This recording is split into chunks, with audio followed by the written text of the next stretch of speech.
Hello បងប្អូនទាំងអស់គ្នាបងប្អូនទាំងអស់គ្នាមើលមុខម្ហូបមួយនេះបងប្អូនចា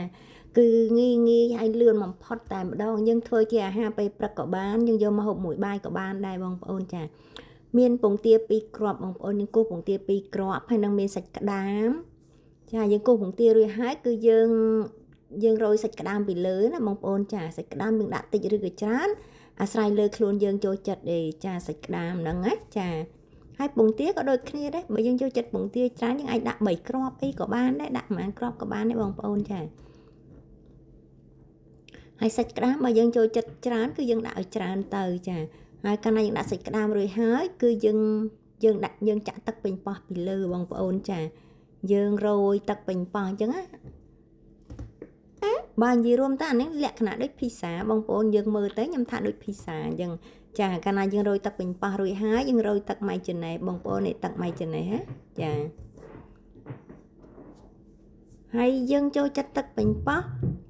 ឬក៏ទឹកម៉ៃជូណេសតិចឬក៏ច្រើននោះអាស្រ័យលើខ្លួនយើងណាបងប្អូនចាបើយើងចូលចិត្តច្រើនយើងដាក់ឲ្យច្រើនទៅ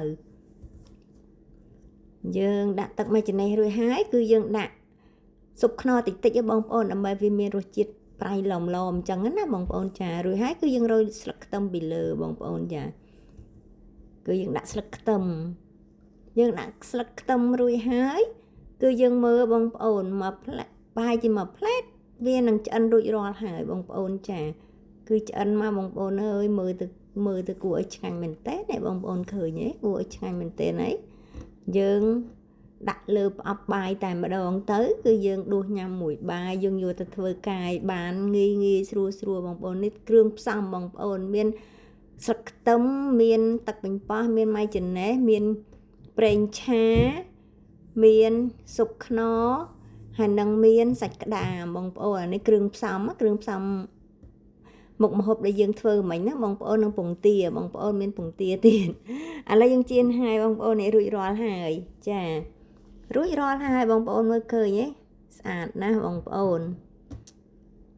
ចេញរាងបេះដូងទៀតណាបងប្អូនឃើញទេរាងបេះដូងដ៏ស្រស់ស្អាតតែម្ដងបងប្អូនបងប្អូនចង់ដឹងថាម្ហូបនឹងឆ្ងាញ់អត់ណាបងប្អូនចាបងប្អូនធ្វើសាកល្បងមើលយើងធ្វើសាកល្បងឲ្យកូនចូលចិត្តដែរចាក្មេងៗចូលចិត្តណាស់តែចំណែកខ្ញុំចូលចិត្តម្ហូបនឹងរហូតមកបងប្អូនជួនកាលខ្ញុំធ្វើហូបលេងអីអញ្ចឹងណាបងប្អូនចាលក្ខណៈដូចជាភីសាអញ្ចឹងណាចាតែអានេះខ្ញុំធ្វើឲ្យខ្ញុំហូបមួយបាយហើយខ្ញុំដាក់ឲ្យកូនយកទៅធ្វើកាយអញ្ចឹងណាបងប្អូនចាម្ហូបងាយថ្ងៃណាយើងនឹកអត់ឃើញថាយើងមិនដឹងធ្វើអីបងប្អូនចាអរគុណ